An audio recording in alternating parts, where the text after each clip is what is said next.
टुनटुनी के दोनों बच्चे अपने माँ के आते हुए बहुत ही हसरत से निहार रहे थे। दोनों बच्चे चू चू की आवाज करते हुए अपने माँ के पास से खाने की तलाश करने लगते हैं। टुनटुनी चिड़िया बारी बारी से दोनों बच्चे के मुंह में चारा डाल रही थी। दूसरी डाल पर बैठी हुई चिड़िया, जिसका नाम पिंकी था, उन्हें बहुत ही ध्यान से देख रही थी।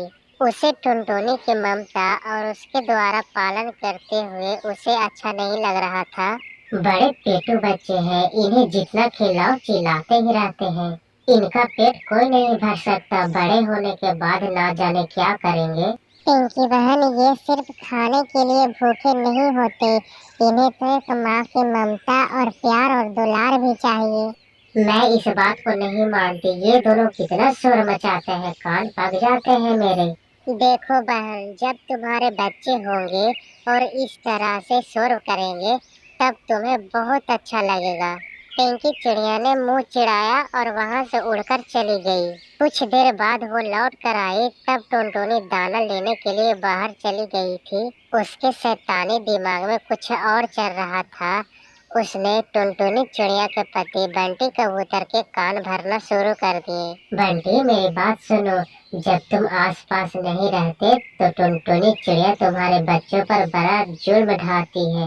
ये बच्चे बेचारे मासूम कुछ बोल नहीं पाते, बस रोते रहते हैं और टुनटुनी चिड़िया की मार सहते हैं। देखो देखो, इनका बदन पूरा लाल हो गया है। ये सुनकर बंटी कबूतर को बड़ा गुस्सा आया। वो गुस्से में टुनटुनी चिड़िया की आने का इंतजार करने लगा और जैसे ही टुनटुनी आई वो तो बरस पड़ा। टुनटुनी, मैं तो तुम्हें बहुत अच्छी माँ समझता था, लेकिन तुम तो डायन निकली, डायन। मेरे बच्चे को मारती हो, सताती हो।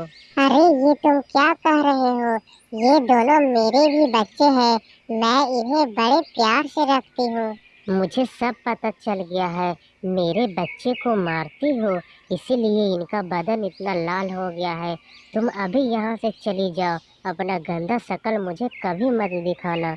आपको किसी तरह का गलतफहमी हुई है। मैं पहले बच्चे को खाना खिला देती हूँ, इसके बाद बात करेंगे। इन्हें बहुत भूख लगी होगी। इतना हमदर्दी दिखाने की जरूरत नहीं है, तुम यहाँ से चली जाओ, मैं अपने बच्चे को अच्छे से संभाल लूंगा। टुनटुनी चिड़िया को बहुत ही सदमा पहुंचा। वो आंसू बहाते हुए वहां से चली गई। रास्ते में उसे अपने बच्चों की बहुत याद आ रही थी। तब उसने लौटने का इरादा बना लिया। वो लौट कर आई और दूर पेड़ पे बैठी हुई अपने दोनों बच्चों को देखने लगी।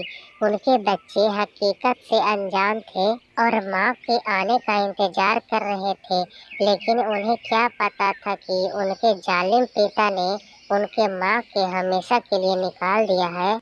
उन्हें भूख लगी थी, लेकिन खिलाने वाला कोई नहीं था। बंटी कबूतर के पास में भी बच्चों को खिलाने के लिए कुछ भी नहीं था। वहीं पर घोंसले में रहने वाले एक तोते को दया आई और बच्चे को खाना खिलाया। टुनटुनी ने सोचा कि बच्चे को खाने के लिए कुछ सामान लाया जाए। आसपास तो कुछ भी नहीं था, इसलिए उसे दूर जाना पड़ा। टुनटुनी चिड़िया पास ही दाना चुगने गई। उसी समय पिंकी चिड़िया आई और बड़ा सा पत्थर उठाकर टुनटुनी चिड़िया के सर पे मार डाली। वो पत्थर जैसे ही टुनटुनी चिड़िया के सर पे पड़ा, वो वहीं पर गिर पड़ी और ऐसी गिरी कि वो दोबारा नहीं उठ पाई। इस तरह पिंकी चिड़िया का रास्ता पूरी तरह साफ था। वो बंटी कबूतर से टुनटुनी की दुर्घटना के बारे में बताई, लेकिन जैसे ही वो सुना कुछ देर तो खामोश रहा, लेकिन पिंकी चिड़िया ने अपनी चिकनी चुकनी बातों में बंटी कबूतर को बहला दिया। बंटी जी, आप अपने बच्चों के लिए मुझे इन बच्चों की माँ बना दो, मैं आपके बच्चों को पूरा ख्याल रखूंगी। बंटी को पिंकी चिड़िया का बातों का असर पहले से ही कर चुका था, इसलिए वो फौरन तैयार हो गया। पिंकी दोनों बच्चे को सौतेली माँ बन गई। तुम कौन हो? अब से मैं तुम्हारी माँ हूँ। तुम मेरी माँ नहीं हो सकती, सच सच बताओ कौन हो तुम? तुम्हारी माँ का सर फूट गया और वो वहीं पर मर गई। अब तुम्हारी माँ कभी नहीं आ सकती। ये क्या कह रही हो? कह दो ये झूठ है। यही सच है। अब पिंकी चिड़िया दोनों बच्चों को खूब मारती है, लेकिन पिंकी चिड़िया का पत्थर दिल नहीं पिघलता दोनों बच्चों को खूब सताती है। कई बार दोनों बच्चे रोते रोते ही भूखे सो जाते। वो दोनों बहुत कमजोर हो गए थे। पिंकी, बच्चे बहुत कमजोर हो गए हैं। क्या ये ठीक से खाना नहीं खाते? खाते तो रहते हैं लेकिन मेरा सर ज्यादा खाते हैं। मुझे चैन से बैठने भी नहीं देते। मेरा कोई सम्मान नहीं है और झूठा आरोप लगाते रहते हैं। माँ, झूठ क्यों बोल रही हो? मुझे तो खाना भी नहीं खिलाती और हमेशा मारती रहती हो और ऊपर से शिकायत करती हो। अरे चुप कर जाओ बदतमीज, ये तुम्हारी माँ है। अरे बंटी, देखो ये कितना झूठ बोल रहे हैं। अगर मैं इनके लिए अपनी जान भी दे दूं तो ये कभी नहीं बदलेंगे। मैं यहाँ से अब चली जाऊंगी। हाँ, तुम्हें कहीं जाने की जरूरत नहीं। मैं इन दोनों को ही यहाँ से निकाल दूंगा। बहुत बदतमीज हो गए हैं। ये कहकर बंटी कबूतर वहाँ से चला गया। पिंकी चिड़िया ने दोनों बच्चों को घोंसले से निकालने लगी। वो दोनों ठीक से उड़ना भी नहीं जानते थे, इसलिए वो दोनों बाहर जाने से डर रहे थे। लेकिन निर्दयी माँ ने उन्हें बाहर निकालने का पूरा संकल्प ले लिया था। माँ, मुझे मत निकालो, हम तो उड़ भी नहीं सकते। मुझे माफ कर दो माँ। चलो भागो यहाँ से, वरना मार मार कर तुम्हें तुम्हारी माँ के पास पहुँचा दूंगी। इतना सुनते ही पास में खड़े तोते से रहा नहीं गया और वो बोल पड़ा, पिंकी, तुम बड़ी हत्यारन हो। तुमने ही इनकी माँ को मारा है। तुम इनकी माँ को मार कर बच्चों को पीटती रहती हो, सताती रहती हो। अब तुम्हें यहाँ से भागना पड़ेगा। रुक जाओ, मैं अभी तुम्हें बताता हूँ। तभी बंटी कबूतर वहाँ पर आ जाता है और तोते की सारी बात सुन लेता है।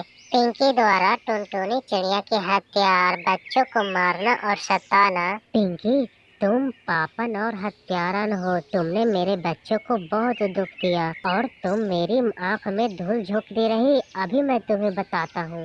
इतना कहते ही बंटी ने पिंकी को खूब मारा और उसे मार मार कर वहाँ से भगा दिया।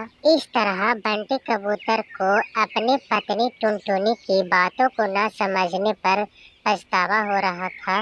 इसलिए कहते हैं कि सच्चाई को पूरा जानने के बाद ही कोई निर्णय लेना चाहिए।